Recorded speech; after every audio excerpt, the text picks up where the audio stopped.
కార్మికుల శ్రమజీవులపై యుద్ధం ప్రకటించిన కేంద్ర రాష్ట్ర ప్రభుత్వాలు పోరాడి సాధించుకున్న కార్మిక హక్కులను హరించి వేస్తున్న మోడీ, బాబు, పవన్ ఐక్య పోరాటాలతో ఈ దోపిడీ ప్రభుత్వాల భరతం పడదాం. భారతీయ కార్మికులారా, శ్రామికులారా, పోరాడితే పోయేదేమీ లేదు. ఈ బానిస లేబర్ కోడ్లు తప్ప.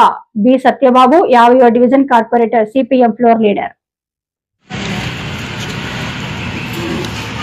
కేంద్రంలో మోడీ ప్రభుత్వం భారత కార్మికుల మీద కక్ష కట్టింది.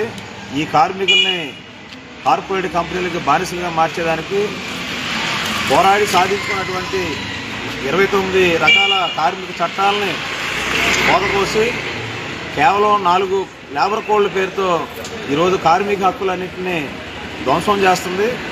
దీనికి 21వ తారీఖు నవంబర్న వారు అమల్లోకి తీసుకొస్తామని చెప్పి ప్రకటించారు. గత అనేక సంవత్సరాలుగా దేశవ్యాప్తంగా భారత కార్మికులందరూ ఈ లేబర్ కోడ్లు మాకొద్దు, బానిస బతుకులు మాకొద్దు, కార్మిక హక్కుల్ని కాపాడుకోవాలి, కాంట్రాక్ట్ కార్మికులు పర్మనెంట్ చేయాలి, సమాన పనికి సమాన వేతనం ఇవ్వాలి, అలాగే పెరుగుతున్న ధరలకు అనుగుణంగా వేతనాలు పెంచాలి, జీతాలు పెంచాలి, పని భద్రత కల్పించాలి.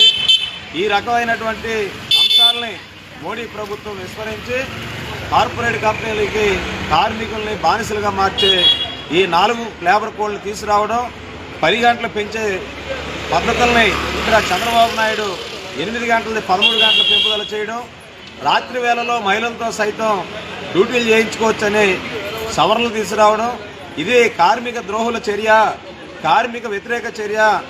దేశంలో సంపద సృష్టిస్తున్నటువంటి శ్రమజీవుల్ని, కార్మికుల్ని బానిసలుగా మారుస్తామని మోడీ నువ్వు కళ్ళకొంటే నీ భరతం పడతారు, నీ సంగతి తేలుస్తారు. కాబట్టి ఈ లేబర్ కోడ్ని రద్దు చేసేవారికి మున్సిపల్ కార్మికులు కానీ 50 మంది కార్మికులు కానీ పోరాట మార్గం పడతారు. ఈ మున్సిపల్ కార్మికులకి ఈ ప్రభుత్వాలు పర్మనెంట్ చేస్తామని మాట ఇచ్చారు, సమాన పనికి సమాన వేతనం ఇస్తామని మాట ఇచ్చారు.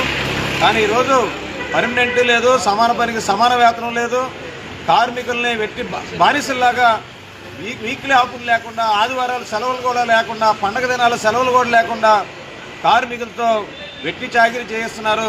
దీన్ని సిఐటి తరఫున అలాగే మరి వామపక్షాల తరఫున ఈ లేబర్ కోడ్కి వ్యతిరేకంగా కార్మికుల యొక్క రక్షణ కోసం, కార్మిక హక్కుల కోసం పోరాటాలకి ముందుకెళ్తామని ఈ సందర్భంగా హెచ్చరిస్తున్నాం.